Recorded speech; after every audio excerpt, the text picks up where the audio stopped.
Hello all, welcome back to our channel Srujana Srinivas vlogs.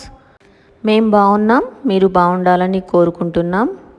ఈరోజు special my most summer favourite recipe మొక్కజొన్న గడక.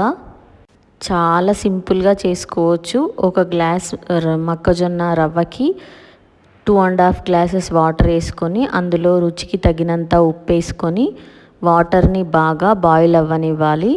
Water బాగా boil అయిన తర్వాత ఈ మొక్కజొన్న రవ్వ వేసుకొని మంచిగా ఉండలు లేకుండా కలుపుకోవాలి. మంచిగా కుక్ అయ్యే వరకు 20 మినిట్స్ వరకు మీడియం ఫ్లేమ్లో పెట్టుకొని కదుపుతూ ఉడికించుకుంటే మొక్కజొన్న గడక రెడీ అవుతుంది. ఇది మా నానమ్మ రెసిపీ. మేము చిన్నగా ఉన్నప్పుడు మా కాలనీ అంతా మా కజిన్సే ఉండేవారు. అందరం సమ్మర్ స్టార్ట్ అయిందంటే గిన్నెలలో గడక వేసుకొని వాళ్ళందరూ పెరుగుతో తినేవాళ్ళు. నేను ఒక్కదాన్ని మామిడికాయ పచ్చడితో తినేదాన్ని. సమ్మర్లో కొత్త ఆవకాయ స్పెషల్గా ఉంటుంది కదా.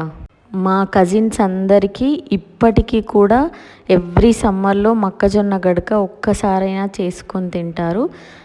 అంత ఇష్టం మొక్కజొన్న గడక అంటే మాకు. చిన్నప్పుడు కొంచెం అన్నం తిన్న తర్వాత కొంచెం గడక తినడం అలవాటు. సమ్మర్లో మా అన్నయ్యలకి, మా కజిన్స్కి అందరికీ నేను చేసిన గడక ప్రిపేర్ అయిపోయింది. నేను మా అమ్మ తెచ్చిన కొత్త ఆవకాయతో దీన్ని తినబోతున్నాను. ఇప్పుడు ఎన్ని రకాల ఐటమ్స్ కొత్తవి టేస్ట్ చేసినా చిన్నప్పటి వంటలు అస్సలు మర్చిపోలేము. మేము ఇప్పటికీ కూడా వాట్సాప్లో పిక్స్ షేర్ చేసుకుంటాము మొక్కజొన్న గడకవి. మా కజిన్స్ అందరము ఈరోజు తింటున్నామన్నట్టు. మంచి చైల్డ్హుడ్ మెమొరీ ఇది. సింపుల్గా చేసుకోవచ్చు, టేస్టీగా ఉంటుంది.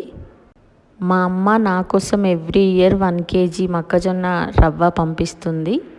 మా ఆయనకు కూడా ఇష్టం, పెరుగు కాంబినేషన్లో ఇష్టం ఆయనకి. నేను లంచ్లోకి ప్రిపేర్ చేసుకున్నాను దీంతోటే లంచ్ అయిపోయింది. చాలా టేస్టీగా ఉంది. ఇలాంటి చిన్న సింపుల్ రెసిపీస్ కోసం నా ఛానల్ని సబ్స్క్రైబ్ చేసుకోండి, లైక్ చేయండి, షేర్ చేయండి. మీకు కూడా ఈ గడక ఇష్టమైతే నాకు మెసేజ్ చేసి చెప్పండి. Thanks for watching.